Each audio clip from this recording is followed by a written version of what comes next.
दादा परदादा की प्रॉपर्टी आज तक प्रॉपर्टी इस्तेमाल है, किसी भी प्रकार का कोई भी पार्टीशन आज तक नहीं हुआ है और ना ही किसी भी फरीकानों के द्वारा ये ऑरल डिसीजन लिया गया है कि इस प्रॉपर्टी का इतना हिस्सा आपका है, इतना हिस्सा आपका है, इतना हिस्सा आपका है और आपने अकॉर्डिंग टू चॉइस वो प्रॉपर्टी पर रह रहे हैं।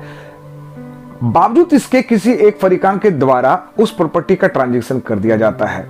क्या वो प्रॉपर्टी का ट्रांजैक्शन वैलिड होता है या फिर किसी भी पार्टीशन शूट को आपने किया है और उस पार्टीशन शूट के दरमियान भी किसी भी प्रकार का ट्रांजैक्शन कर दिया गया है, तो क्या वो ट्रांजैक्शन वैलिड होता है? आज इस वीडियो के माध्यम से हम लोग यही जानेंगे। दोस्तों नमस्कार, मेरे चैनल रिविजन आपका फिर से बहुत बहुत स्वागत है। अगर आपको ये वीडियो पसंद आता है तो मेरे चैनल को सब्सक्राइब कर लो, वीडियो पसंद आए तो वीडियो को लाइक कर लो, नहीं पसंद आए तो डिसलाइक जरूर करना और साथ ही साथ अगर आपके मन में किसी प्रकार का कुछ सवाल है तो कमेंट में जाके अपने सवाल को भी लिख सकते हो ताकि मैं कोशिश करूं कि आपके सवालों का जवाब दे दूं।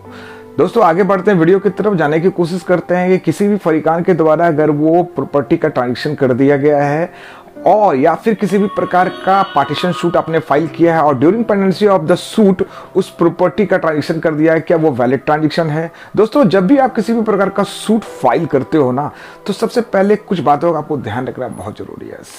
क्या ध्यान रखना चाहिए? आप अगर प्लेंट में इस बात का जिक्र नहीं करते हो कि मुझे इंजंक्शन चाहिए तो आप इस बात का जिक्र बिल्कुल करो, क्योंकि अगर आप इंजंक्शन का प्रे नहीं करोगे तो आपको during pendency of the suit injunction बिल्कुल भी नहीं मिलेगा।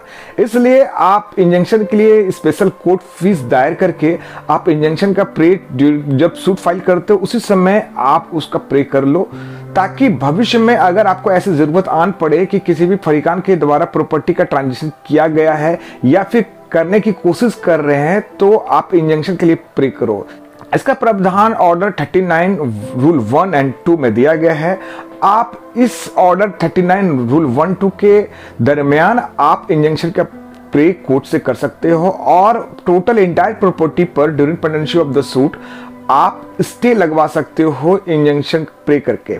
अगर उस प्रॉपर्टी पर स्टे लग जाता है बावजूद इसके किसी भी प्रकार का ट्रांजैक्शन होता है तो वो ट्रांजैक्शन इनवैलिड हो जाएगा। लेकिन आपने इंजंक्शन का प्रे किया नहीं है, बावजूद इसके किसी भी फरीकान ने उसका ट्रांजैक्शन कर दिया, तो या क्या ये प्रॉपर्टी का ट्रांजैक्शन इनवैलिड हो जाता है? दोस्तों ये सारा मैटर रखता है कोर्ट के ऑर्डर पर। अगर आपने पार्टीशन सूट किया है और उस जजमेंट के अनुसार एक फरीकान का अगर 4 भाई हैं और 1 एकड़ की जमीन है और उसमें 1/4 का हिस्सा होना है और एक भाई ने उसका ट्रांजैक्शन कर दिया है अपने शेयर के अकॉर्डिंग, मान लो 1 एकड़ की जमीन है और 1/4 का शेयर उसको मिलना है और उसने 1/4 के शेयर के अकॉर्डिंग ही अपना ट्रांजैक्शन किया है, तो वो ट्रांजैक्शन फिर वैलिड हो जाता है। लेकिन अगर उसने 1/4 से ज्यादा का शेयर ट्रांजैक्शन कर दिया है तो वहां पे वो जो ट्रांजैक्शन है वो इनवैलिड हो जाएगा, क्योंकि उसके हिस्से में 1/4 शेयर ही आनी थी लेकिन उसने उस प्रॉपर्टी का शेयर ज्यादा बेच दिया है जो कि बिल्कुल भी लीगल नहीं है। उसमें सब पक्षों का वहां सहमति होना चाहिए था ट्रांजैक्शन के समय, लेकिन ऐसा उसने किया नहीं है और अपनी मर्जी से उस प्रॉपर्टी का ट्रांजैक्शन कर दिया, तो यहाँ पे जो उसका ट्रांजैक्शन है वो इनवैलिड हो जाता है। लेकिन अगर उसने अपने शेयर के अकॉर्डिंग ही ट्रांजैक्शन किया है तो वो फिर वैलिड हो जाता है। और अगर उसने अपने हिस्से से ज्यादा अपना ट्रांजैक्शन किया है तो आप after judgement of the court execution case file करके उस प्रॉपर्टी का भी एक्सक्यूशन करवा सकते हो। फाइनल डिग्री कराने के बाद आप एक्सक्यूशन में जाओ और उस प्रॉपर्टी का एक्सक्यूशन करा के जो प्रॉपर्टी जिसने खरीदे हैं उस प्रॉपर्टी को वहां के मालिकाने हक से उसको हटा सकते हो, या फिर सारे फरीकान मिलकर separate suit declaratory suit file करके उस प्रॉपर्टी का डिक्लेरेशन अपने नाम से करवा सकते हो। इसके बाद अपने अपने हिस्से के शेयर में आप अपने काबिज हो सकते हो।